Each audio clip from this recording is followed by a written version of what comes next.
ஆசிரியர் ஒருவர் மாணவர்களுக்கு பாடம் நடத்திக்கிட்டு இருந்தார். அவர் ஒரு டேபிள் மேலே 3 பொம்மைகள் வச்சுருந்தார். ஒரு பொம்மை களிமண் பொம்மை, இன்னொன்று பொம்மை பஞ்சாலான பொம்மை, 3வது பொம்மை சர்க்கரையால், அதாவது வெள்ளத்தால் செஞ்ச பொம்மை. 3 பொம்மையை வச்சுருந்தார். 3 தொட்டி வச்சுருந்தார். சின்ன சின்ன கிண்ணம் 3 கிண்ணம் வச்சுருந்தார். மாணவர்கள்லாம் ஆச்சரியமாக அதையே பார்த்துட்டு இருந்தாங்க.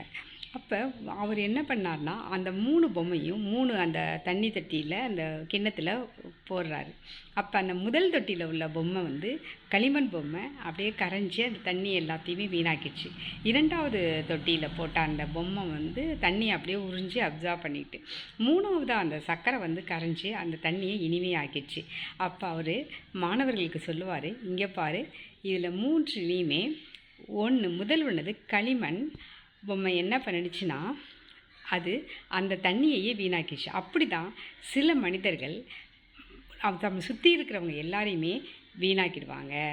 சில மனிதர் பாருங்களேன், சுற்றி உள்ளவங்களை சுரண்டி தன்னுடைய சுயநலத்துக்காக தனக்கு வேணுங்கிறத எழுதுப்பாங்க. அது பஞ்சு பொம்மை. 3வது பொம்மை பாருங்க, வெல்லம், அச்சு வெள்ளத்தில் செஞ்சது. அது அந்த தண்ணியையே இனிமையாக்கிடுதில்ல. அது மாதிரி தான் நம்ம சுற்றி இருக்கிறவங்க எல்லாரையும் சந்தோஷமாக்கிடுவாங்க.